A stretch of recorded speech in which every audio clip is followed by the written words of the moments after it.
జన్మకో శివరాత్రి అంటే ఏమిటి?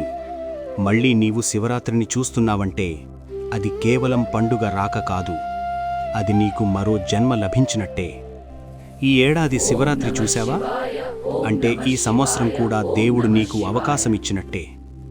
మరుసటి శివరాత్రి కూడా నీవు ఉన్నావంటే అదింకో కొత్త ఆరంభం. దానినే జన్మకో శివరాత్రి అంటారు.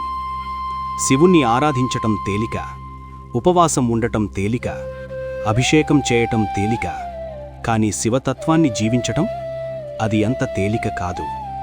శివుడెవరు? త్యాగం, శాంతి, సమత్వం, క్షమ, వైరాగ్యం ఇవి శివతత్వ లక్షణాలు. నీవు శివుణ్ణి పూజిస్తూనే ఉన్నావు, కానీ కోపం తగ్గలేదా? అసూయ పోయలేదా? అహంకారం తగ్గలేదా? అయితే ఆ పూజ ఫలించిందా? శివుణ్ణి పూజిస్తూ ఉండిపోయావంటే కనుక నీ జన్మ వృధా అయిపోయినట్టే.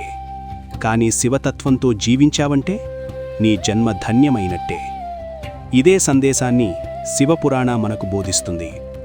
అలాగే భగవద్గీతలో పరమాత్మ చెప్పారు, కర్మయోగముంది, జ్ఞానయోగముంది.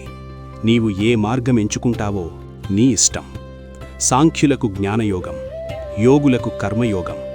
సృష్టి ఆది నుంచే ఈ రెండు మార్గాలు చెప్పబడినవి అని పరమాత్మ ఉపదేశించారు. ఇదే మన సనాతన ధర్మ మహిమ. బలవంతం లేదు, భయం లేదు, స్వేచ్ఛ ఉంది. నీవు ఎలా జీవిస్తావో అలానే ఫలితం వస్తుంది. మళ్ళీ శివరాత్రి చూస్తున్నావంటే భగవంతుడు మళ్ళీ నీకు అవకాశమిచ్చారు. ఇంకోసారి ఆలోచించమని, ఇంకోసారి మారమని, ఇంకోసారి శివతత్వాన్ని అలవర్చుకోమని. ఈ అవకాశాన్ని నీవు సద్వినియోగం చేసుకుంటావా లేక దుర్వినియోగం చేసుకుంటావా? అది నీ చేతుల్లోనే ఉంది.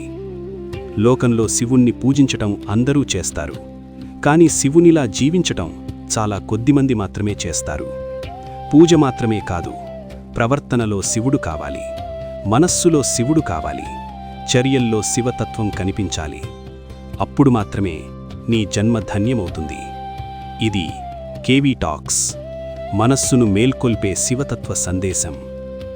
ఈ శివరాత్రి పూజతో కాదు, శివతత్వంతో జీవిద్దాం. హర హర మహాదేవ్. ఈ వీడియో మీ మనసును కొంచెమైనా తాకితే, మీకు ఉపయోగకరంగా అనిపిస్తే ఒక చిన్న సపోర్ట్గా లైక్ చేయండి.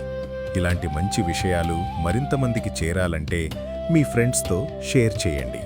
మరి ప్రతిరోజు కొత్త వీడియోలు మిస్ కాకుండా ఇప్పుడే కేవీ టాక్స్ ఛానల్ను సబ్స్క్రైబ్ చేయడం మాత్రం ఎప్పటికీ మర్చిపోవద్దు. ఇది కేవీ టాక్స్, మన మాట, మన భావం, మన జీవితం.